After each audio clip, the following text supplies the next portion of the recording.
Jai Sitaram. Ramaya Ramabhadraya Ramachandraya Vedase Raghunathaya Nathaya Sitayah Pataye Namaha. Ayodhya Kand, Chapter 9, The Fall of Kaikeyi. In the previous chapter, we saw how Manthara chastises Kaikeyi for gifting her a precious jewel in commemoration of the great fortune of her rival Kaushalya.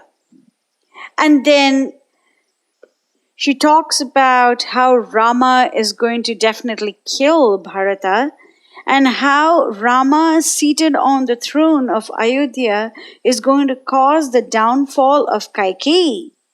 Then Kaikeyi goes ahead and explains the myriad qualities of Lord Rama, and then Manthara refutes every single one of them, stating that Kaikeyi is very short-sighted and she too is going to become the handmaiden of Kaushalya. Later, she says that Kaikeyi has to do something or the other that ensures that Bharata gets the throne of Ayodhya and Rama goes off into the forest. Now let us see how Kaikeyi behaves. Verse 1.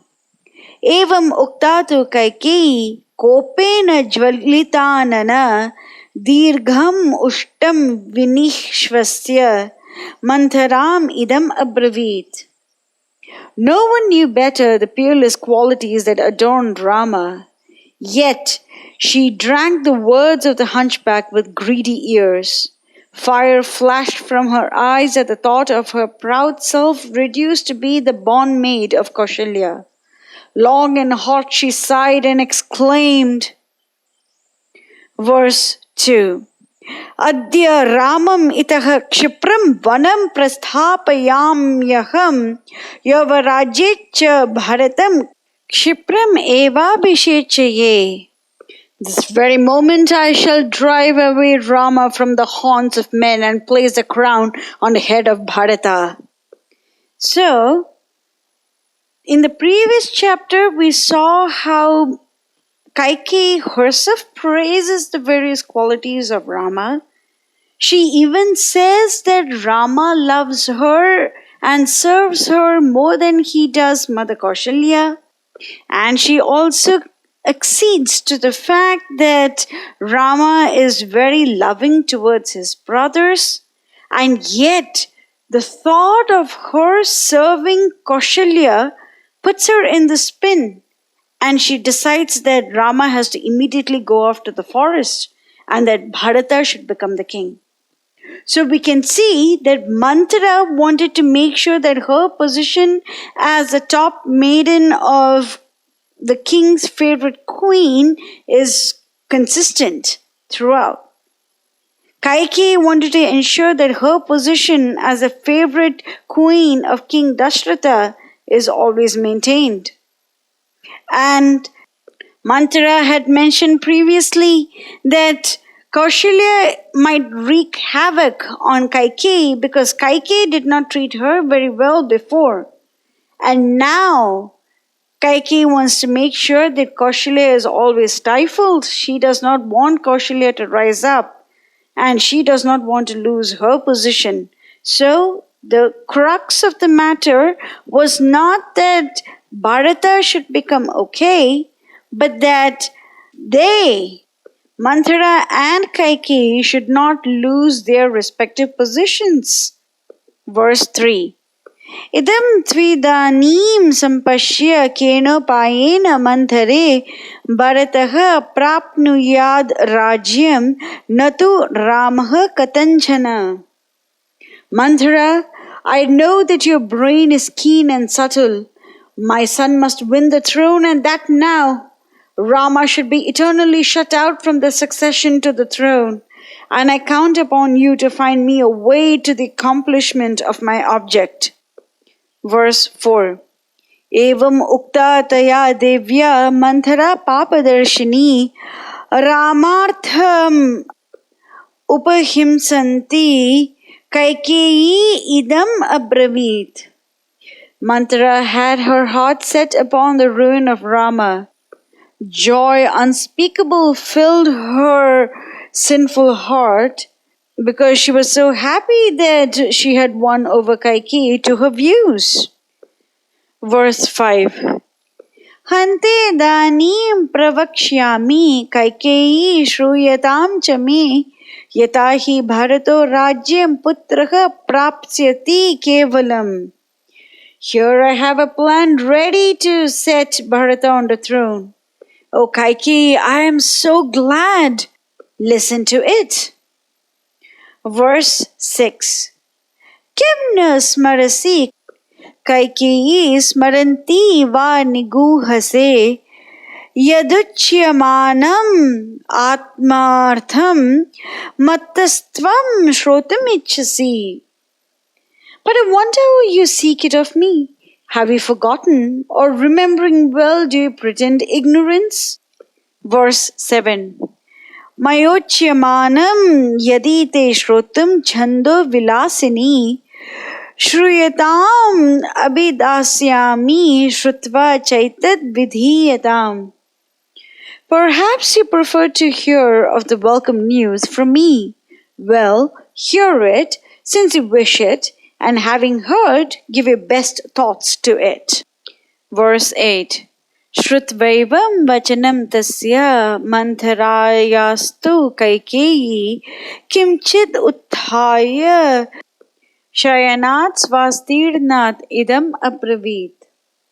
Kaikeyi precipitately rose from her bed and cried out. Verse 9. Kathayatvam mamopayam kenopayena manthare bharataha prapnuyad rajyam natu ramaha katamchana.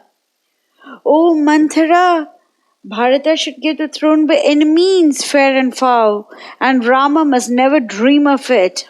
Unfold a plan thereto. Verse 10. Evam ukta taya devya Manthara papadarshini Ramartham upahimsanti kubja vachanam abravit. After hearing Kaikeyi's words, the sinful thinking hunchbacked Manthara spoke thus with an intention to destroy Rama from the kingdom. Verses 11 and 12. Tava daivasure yuddhe saha raja rishibhihi patihi agachatvam upadaya devarajasya sahyakrit. Disham asthaya vai devi dakshinam dandakan prati vaijayantam iti kyatam puram yatra timidhvajaha. There took place of yore, said Manthara, then a great war between the gods and the Asuras. The gods had the worst of it and prayed your husband Dasaratha to assist them. The king marched south with his friends and you with him to the impenetrable forests of Dandaka, where Shambhara, the dolphin-bannered Asura, ruled from his city Vaijayanta. Verse 13. Sa Shambhara iti khyataha shatamayo mahasuraha dadav shakrasya samgramam devasangher anirjitaha. A master of illusion was he, invincible of the gods. Time and oft he fought with Indra. Verse 14. Tasmin mahati sangrame purushan kshata vikshatan ratro prasuptan gnanti sma tarasasadya rakshasaha. And in the darkness of night his Asuras dispatched to hell those of the enemies who lay wounded during the day. Verse 15. Tatra akarod mahayuddham Raja Dasaratha Asuraischa mahabahuhu shastraischa shakalikritaha. Dasaratha fought with him long and fiercely and was sore wounded by the terrible weapons of the Asuras. Verse 16.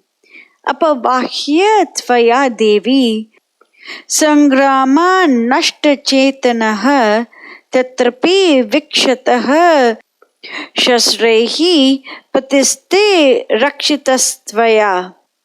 He lay in the deep swoon and helpless in his chariot when you drove him to another part of the field and sought to bring him back to life and consciousness. But the Asuras pursued him even there and pierced him with their remorseless shafts again and again. And you took him from their midst to another place of safety. Verse 17. Tushtena tena dattau te dvau varau shubhadarshane Satvayoktaha patirdevi yadecheyam tadavarau grihaniyamiti tattana tadetyuktam mahatmana. Dasaratha could not be enough grateful to you for having rescued him twice from the jaws of death. He exclaimed in a transport of gratitude, Savior of my life, I grant you two boons. Ask what you will have. You accepted it with joy and replied, Nay, your gifts I reserve for season due. And he assented thereto. Verses 18 and 19. Anabhignya hayam devi tvayevya katitha pura kataisha tavatu snehan manasa dharyate maya. Rāma-bhishek sambharan nigrihya vinirvartaya. Now it was you that told me of this, else what do I know?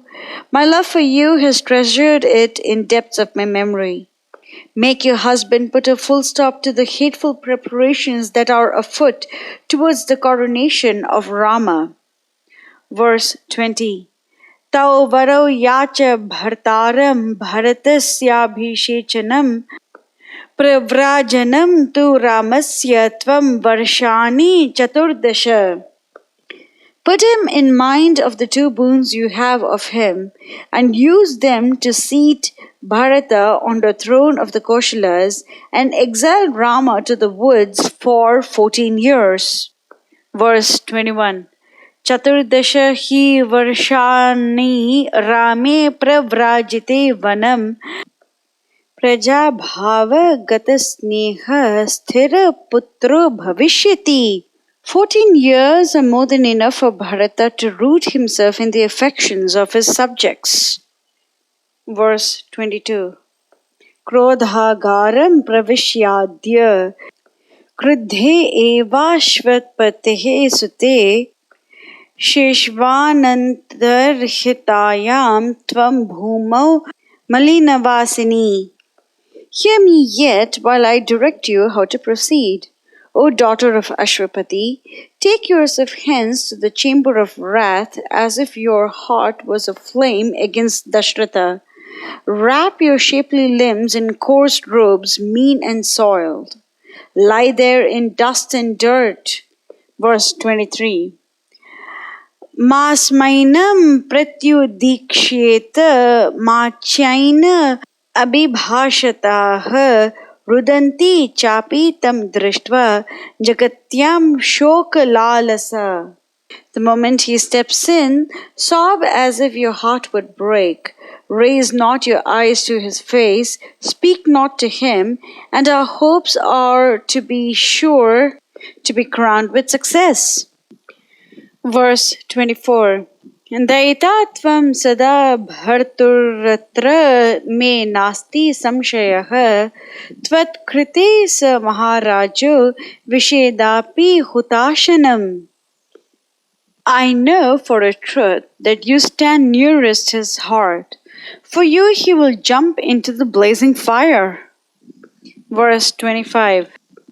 न त्वां क्रोधयितुं शक्तो न क्रुद्धां प्रत्युदीक्षितं तव प्रियार्थं राजा हि प्राणनापि परित्यजेत्. For you he would gladly sacrifice his life, but he dare not say you nay. He dare not rouse your anger. He dare not look at your wrathful face. We will learn more in the next section. Jai Sitaram.